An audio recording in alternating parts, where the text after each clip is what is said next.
où se sont déroulés, voici tout juste 100 ans, aujourd'hui même, des événements assez extraordinaires que M. l'abbé Laurentin a rapportés et analysés dans un livre en 3 volumes, Pontmain, Histoire authentique.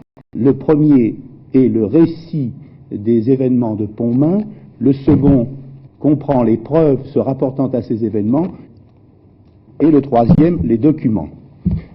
Monsieur l'abbé Laurentin, c'est un travail à la fois scientifique et historique que vous avez mené, un peu analogue à celui que vous avez fait il y a quelques années pour Lourdes. Exactement, la même méthode. La même méthode. Et alors Pontmain, qu'est-ce que c'est tout d'abord? Eh bien, c'est un village au nord de la Mayenne, à la frontière de la Bretagne et de la Normandie, 50 km à peu près du Mont-Saint-Michel. Bon, et alors qu'est-ce qu'il s'est passé à Pontmain il y a exactement un siècle? 100 ans. Les Allemands arrivaient, étaient aux portes de Laval. Il y avait donc grande inquiétude dans la population. Des petits paysans étaient en train de piler des ajoncs dans leurs granges. L'un d'eux sort, voit une apparition dans le ciel, une dame avec une robe bleue semée d'étoiles. Alors, des gens viennent, des enfants voient, les grandes personnes ne voient pas, on se met à prier, l'apparition manifeste de la joie, et lettre par lettre, sans qu'on sache où on va, une inscription vient à ses pieds dans le ciel, que les enfants épellent, mais priez mes enfants, Dieu vous exaucera. Alors, les gens sortent là, pleins de paix, et puis c'est fini. Ils rentrent chez eux, puis pour le reste de leur vie, retombent dans la foi ordinaire, l'obscurité, puis une vie de prière généreuse. Vous avez donc, monsieur l'abbé, étudié ces faits, comme je l'ai précisé tout à l'heure, d'une façon très scientifique. Quelle méthode avez-vous employée? Eh bien, d'abord, l'étude des documents. On a rassemblé tous les documents possibles. On a fait des découvertes, et avec le père Durand, archiviste du diocèse. Nous étions toute une équipe pour travailler, 1200 documents, dont la plupart étaient inconnus. À ces documents, on a posé systématiquement 350 questions sur tous les points de l'apparition, tous les problèmes.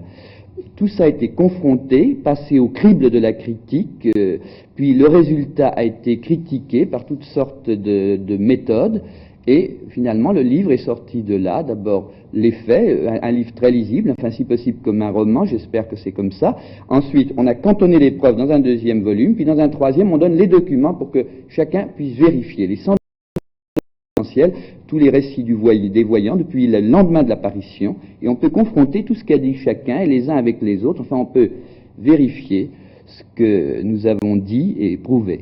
Et vous avez naturellement conclu à l'authenticité des faits. Oui, en ne sachant pas où on allait, comme toujours dans ce travail, il y avait un gros risque à prendre. Je travaillais avec une équipe fervente de Pontmain, mais on a été objectif avant tout. J'ai trouvé le sens de l'objectivité, et j'étais très impressionné par le dépouillement, la pureté de cette apparition. Je ne connais pas une apparition aussi pure. Il n'y a même pas eu de phénomène de fausses visions autour, d'excitation. C'est extraordinaire. Oui, mais je crois que tout de même, en analysant cet énorme dossier, monsieur l'abbé, vous avez tout de même éprouvé quelques surprises. Il y a eu des surprises que j'ai pris avec le calme qu'on doit avoir quand on est historien. Eh bien, d'abord, le premier procès des apparitions a été perdu. On a fait pour essayer de le retrouver, 6 voyages à Rome, toutes sortes de démarches, etc. On l'a pas retrouvé. Mais comme toujours, dans ce cas-là, on retrouve les morceaux, on reconstitue le puzzle pour l'essentiel. Pas de surprise de ce côté-là. Alors, la grosse surprise, c'était ce document qui était sous-scellé à Pontmain et que j'ai fait ouvrir, et c'était une rétractation d'une des voyantes, Jeanne-Marie Le Bossé, 50 ans après. Alors, en bref, n'est-ce pas, voilà ce qu'a donné notre analyse. J'ai pas voulu porter de jugement sur le moment, je me suis dit, bon, et c'est rétracté, on enregistre la rétractation. Mais, quand j'ai fait l'analyse méthodique, il y avait ceci de très curieux, que la rétractation ne collait pas avec les faits matériels des origines, voyez-vous. Un peu comme les aveux spontanés de certains coupables, dont on dit, mais ça colle pas avec les faits, dit la police. Ben moi, le policier de Pontmain, je dis, ça colle pas. Par contre, les témoignages de Jeanne-Marie Le Bossé, cette voyante qui s'est rétractée, à partir du 2e jour des apparitions, ils sont extrêmement cohérents. Elle est cohérente avec elle-même, cohérente avec les autres, très spontanée, très courageuse devant des témoins. Le général de Charette lui a mis son sabre sur la poitrine, n'est-ce pas, pour essayer de lui faire nier ce qu'elle avait vu.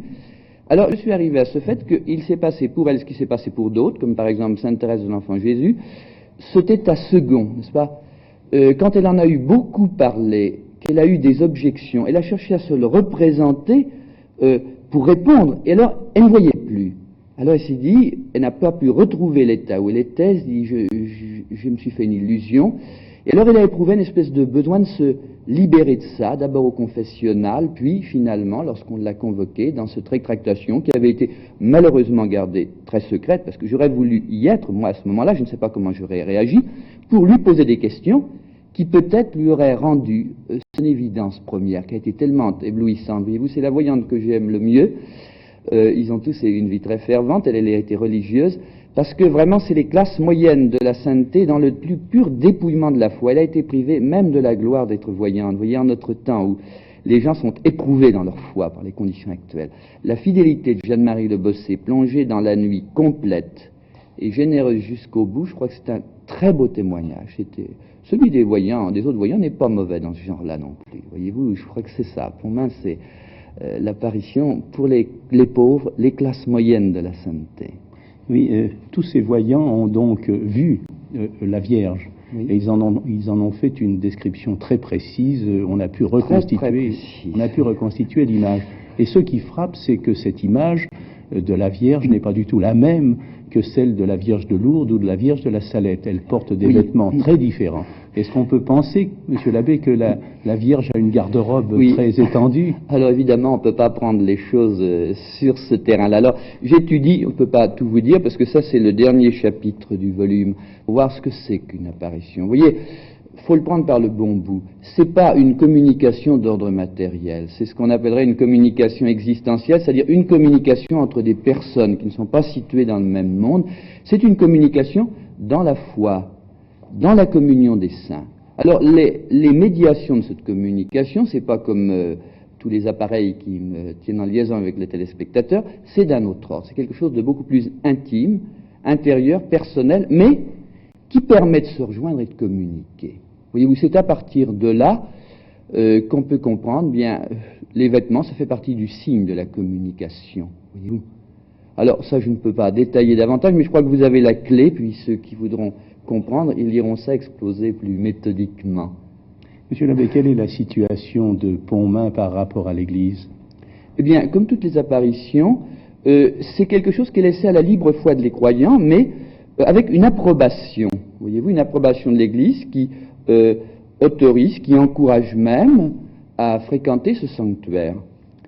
Et parce que l'Église y a reconnu quelque chose justement de très pur, qui va dans le sens de l'épanouissement de la foi.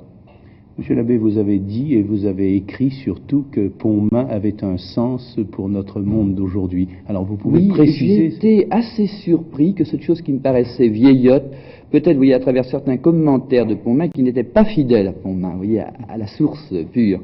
Eh bien, oui, ça, c'est beaucoup plus actuel qu'il ne paraît. Pour des choses qu'on est en train de redécouvrir, voyez-vous, d'abord la Vierge, elle est un peu oubliée aujourd'hui, et on est en train de la retrouver d'une manière beaucoup plus discrète, mais assez profonde. Et c'est dans ce sens-là qu'elle se présente à Pontmain. Vous voyez, la Vierge qui montre le Christ, qui montre la croix, la Vierge de Cana, qui dit « Faites tout ce qu'il vous dira ». Elle se présente dans un style d'icône, et on fait une icône à Pontmain, parce que c'est un espèce de lien avec les orthodoxes. Et on a un orthodoxe à travailler avec nous, le recteur de l'Institut Saint-Serge. Il a été très impressionné par Pontmain.